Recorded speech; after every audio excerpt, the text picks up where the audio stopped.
Polot es un municipio de la Comunidad Valenciana, situado en el noreste de la provincia de Alicante, en la comarca de la Marina Baja. Durante el antiguo régimen fue una baronía señorial de la Corona de Aragón. En Polot de la Marina, población de la provincia de Alicante, el cementerio literario en mayo de 2014, dedicado a la figura de Gabriel Miró y a su obra Años y leguas, abrió sus puertas, tras obras de rehabilitación llevadas a cabo por el ayuntamiento, rindiendo homenaje de esta forma al escritor alicantino que veraneó durante 8 años en esta localidad. Una de las imágenes características de esta ciudad es la silueta del castillo, fortaleza de origen musulmán, que fue testigo de batallas y de historias de señoríos feudales, también último reposo para cientos de personas a lo largo de los siglos. Este estratégico enclave, desde el que se domina gran parte de la Marina Baixa a principios del siglo XVIII y hasta 1945, se convirtió en el cementerio municipal, el lugar que había sido fuente de inspiración para el escritor Gabriel Miró.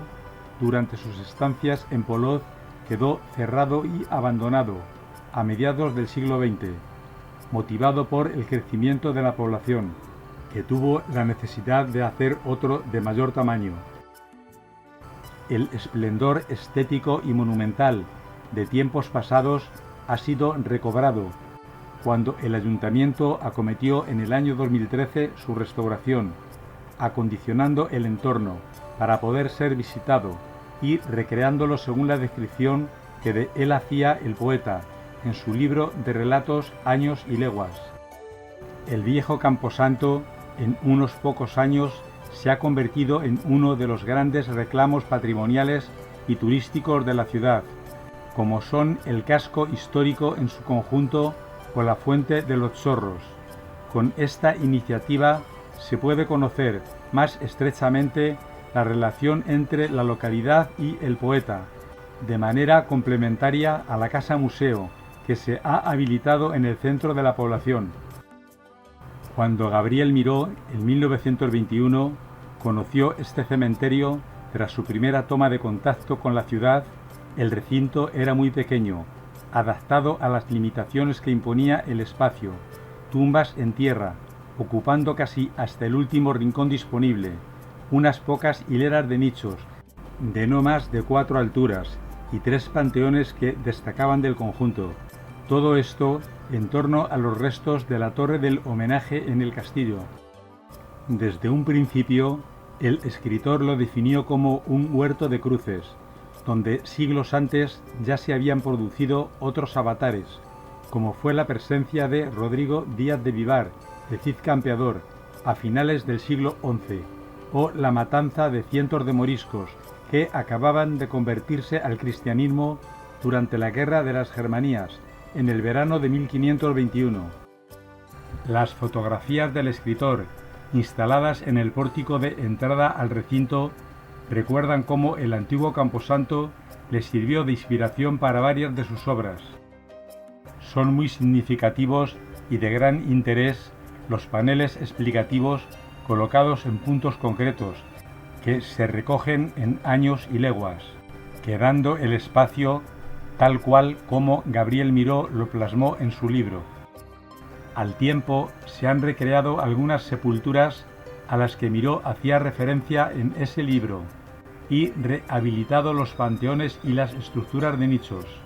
Un ejemplo es la de Salvadora Penalba y Moscardó, fallecida en 1858, sin haber llegado a cumplir 23 años, y cuyo epitafio se recoge íntegramente en la obra del escritor alicantino. Se ha colocado junto al panel informativo correspondiente la lápida original, que aún se conservaba en el cementerio nuevo, en el que siguen reposando sus restos. En un rincón del recinto también se ha habilitado la llamada tumba del forastero suicida, igualmente citada en el texto de Años y leguas. Otra de las sepulturas reconstruidas es la de Joaquín González Grau, conocido en Polot como el tío Simo Bun, que era el enterrador municipal. Siempre acompañaba a Gabriel Miró en sus visitas al cementerio, explicándole historias y leyendas sobre el pueblo. Falleció en 1930, el mismo año que el escritor, pero antes quedó inmortalizado como personaje de Años y leguas, con el seudónimo de Gasparo Torralba. Las primeras referencias sobre presencia humana que se han constatado tras las excavaciones arqueológicas llevadas a cabo en 1993 se remontan a la época de los íberos. Casi de forma testimonial han aparecido restos que nos hacen pensar en un asentamiento primitivo, pero del que apenas tenemos noticias. Las más fiables ubican este castillo en el siglo XII y así lo confirma la arqueología en época almohade. Este castillo de Polop responde a la tipología de estructura defensiva de carácter rural, destinada a servir de refugio y hábitat ocasional, organizándose y controlando un amplio territorio en torno a las alquerías o pequeños núcleos de población dispersos. La estructura constructiva quedó organizada con un doble recinto poligonal, levantado con tapial, material de construcción frecuente en este periodo, compuesto por tierra húmeda, cal y grava prensada, apoyado en hiladas de mampostería caliza. Los lienzos se dispusieron en cremallera, adaptándose a los desniveles orográficos, alternándose lienzos de muralla con torres de planta rectangular. Este poblado fortificado de época almohade garantizaba una defensa bien organizada del territorio de frontera con los reinos cristianos. Gabriel Miró, al igual que otros miembros de la llamada generación de 1914, como Venceslao Fernández Flores, Benjamín Jarnés o Ramón Pérez de Ayala, dejó atrás los cánones del realismo decimonónico y renovó la narrativa peninsular, en su caso por la vía de un exquisito lirismo. Sus obras se califican como de novelas líricas y poemas en prosa, que se centran en sensuales descripciones paisajísticas. Los críticos que han estudiado su obra insisten en que, ante todo, es un poeta y que su lenguaje es el propio de la poesía. Como novelista, se aproxima más al ensayo, pero la gloria de Miró es su expresión, porque él consideraba la palabra como la más preciosa realidad humana. Su forma externa es más propia de la de los poetas modernistas, a pesar de que los motivos, pueblos y tipos que nos describe pertenecen a la generación del 98. En él cada frase o cada vocablo están hipercargados de emoción y sobre todo de sensaciones. No hay casi dinamismo en sus obras. Son cuadros de una extraordinaria potencia evocadora. Sus retratos, geografía y paisajes siempre los centra en su región natal levantina. En el año 2012, el ayuntamiento ha rescatado una casa modernista, ubicada junto a la conocida Plaza de los Chorros, convirtiéndola en la casa museo del escritor.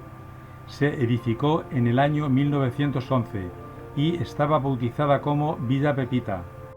Aunque no le perteneció ni tuvo vinculación alguna con él, se ha convertido en la casa que residió, gracias a que sus descendientes han donado al pueblo algunos de sus objetos personales.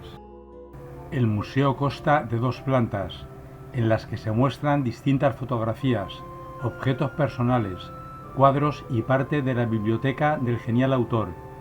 Destaca el piano que hicieron sonar Óscar Plá y Emilio Sagi Barba, las fotografías de Miró con gente del municipio o en el cementerio de Polov y el traje de lino blanco con el que el autor paseaba en verano por el pueblo.